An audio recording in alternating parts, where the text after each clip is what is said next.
एक सूफी संत है राबिया। वो गली में घर के बाहर को ढूंढ रही थी। पड़ोस पड़ोस वाले इकट्ठे हुए, उन्होंने पूछा, राबिया क्या ढूंढ रही है? कह रही मेरी सुई गिर गई है, उसको ढूंढ रही है।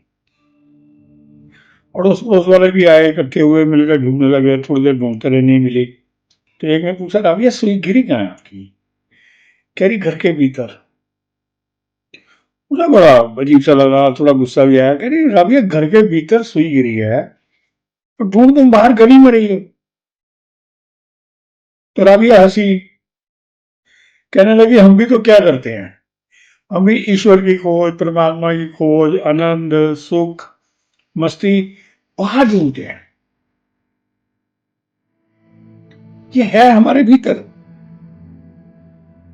तो ये राबिया ने कहा कि भीतर सर्च करो, भीतर है सारा कुछ। यार एक बहुत से प्रीचर हुए हैं टीवी पे जो बताते रहे भीतर जाओ, भीतर जाओ, भीतर जाओ। मैंने भी सुना अपनी यंग एज में। मैं भी सोचता रहा कि भीतर कहाँ है, हमारे भीतर में जो ऑर्गन्स है उसमें घुसे, किस में जाएं, क्या सोचे, कौन सा प्लेटफॉर्म है जहां पहुंचे, समझ में नहीं आया। मेडिटेरियन था, मेडिटेशन करता था, उसमें फिर जब ये आंसर गिरा तो मैं बड़ा हैरान हुआ। मैंने कहा भी ये कैसे? और ठीक भी लगा आंसर, बिल्कुल सत्य वही है। भीतर जाओ, भीतर जाओ का अर्थ होता है हमें अपनी चित अवस्था को समझना, हमें अपने इनर कॉन्शियस को समझना, हमें अपने स्वभाव को समझना, हमें अपनी जीवन शैली को समझना, हम किन किन आदतों में फंसे हुए हैं उसको समझना।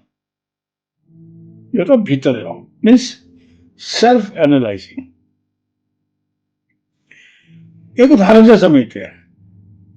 हम अपने जीवन में बस गुजारते हैं अपने हिसाब से और बड़ी मस्ती लगती है हमें। कोई भी व्यक्ति हो, चाहे रिक्शा वाला है, चाहे टपड़ी वाला है, चाहे बहुत बड़ा व्यापारी है, कोई सेठ है, कोई फैक्ट्री ओनर है, कोई भी, हर आदमी को अपना जीवन ठीक ही लगता है, तो ठीक ही गुजार रहा है। और बात भी ठीक है, उसके हिसाब से वो ठीक ही होता है, कंपैरिजन होता नहीं कहीं भी। तो ये उदाहरण है मेरे एक जानकार का, बहुत पुरानी घटना है।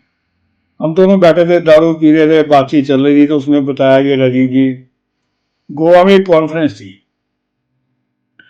मैं कॉन्फ्रेंस में गया, यारा दोस्तों से पूछा, मैंने कहा भी चलना है गोवा घुमाना हूँ, किसी ने नहीं कहा नहीं चलना है। सबने एक ही बात बोली, यार वहां जा रहा तो वहां ने एक बोतल फैनी की ले आना। मैं ले आऊंगा।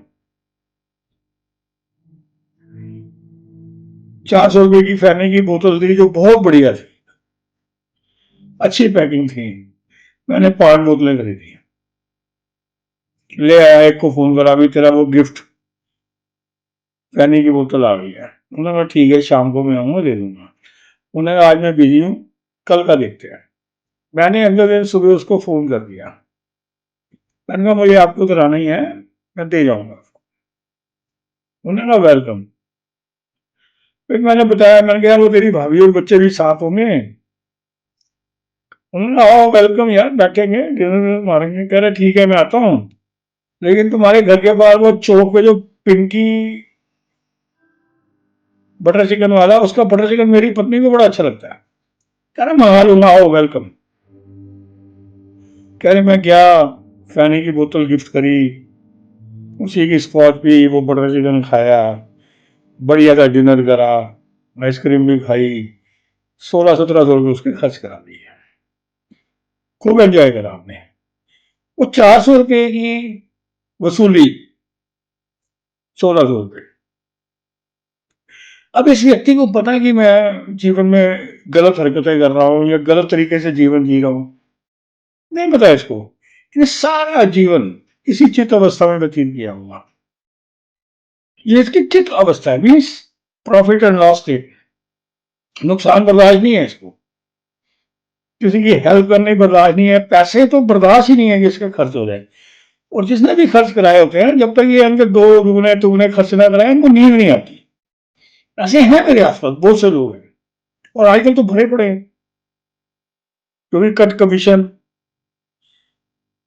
दूसरों को ठगना, धोखा देना, विश्वासघात करना, रिश्तेदारों में दस्ती पैसे लेके खा जाना, ऐसे भरे पड़े हैं। तो पैसे से लोगों का बहुत प्रेम है, जो पैसे आ गए वापस करने का तो दिल ही नहीं करता है। और ये लोग कभी भी अपने आप को गलत नहीं मानते, अनजस्टिफाइड नहीं है, क्योंकि इनके पास बहुत से तर्क हैं।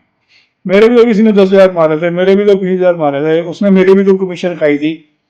तो ये ना खुद को जस्टिफाई कर देते हैं, सोचते ही नहीं कि कर्मों का जो सिद्धांत है वो इसी जन्म में सबका अपना अपना है और अपने अपने हिसाब से काम करेगा।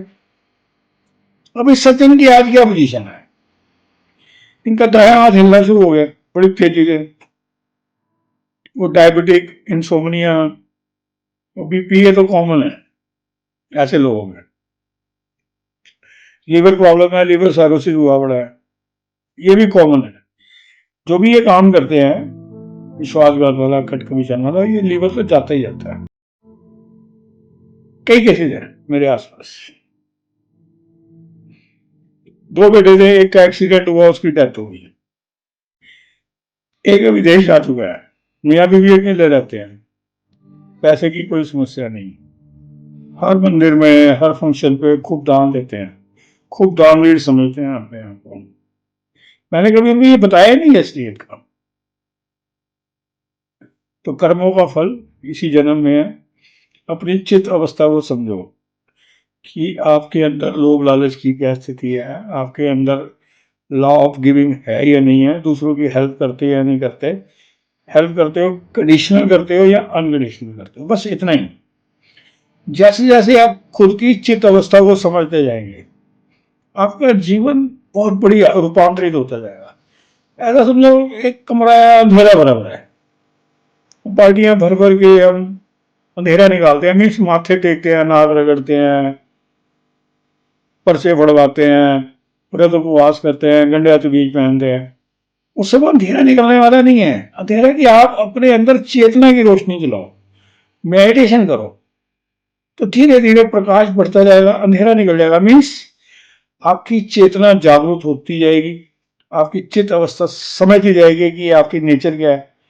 आप खुद को ही बदलते जाएंगे, रूपांतरित होते जाएंगे, और धीरे धीरे धीरे धीरे अंधेरा गया। मीन्स आप लॉ ऑफ गिविंग में आएंगे, आपका कार्मिक सिद्धांत बहुत अच्छा हो जाएगा, ईश्वर आपके अंग संग होगा। और यही कहा गया है कि कर्म फल। तो रवि ने यही समझा है कि गंडे तवीज पहनने से या लंगर लगाने से या कंबल बांटने से या टली बजाने से या पानी चढ़ाने से रूपांतरण नहीं होने वाला। आपका रूपांतरण होगा जब आपके भीतर आपकी चित अवस्था वो प्योर होगी, आपकी कॉन्शियस प्योर होगी, तो आप मस्ती से जीवन जिएंगे और आपका परिवार आपके अंग संग रहेगा, आपके जीवन में रौनक रहेगी, बरकत रहेगी, मस्ती रहेगी, हर चीज आप पे बरसेगी। अन्यथा कोई जो इन सज्जन के साथ हो रहा है, कोई बीमारियां झेल रहे हैं, चले जाएंगे। चित्त अवस्था को समझो, भीतर जा मीन्स स्वयं को समझो, अपनी आदतों को पकड़ो, अपने स्वभाव को पकड़ो, इतना ही।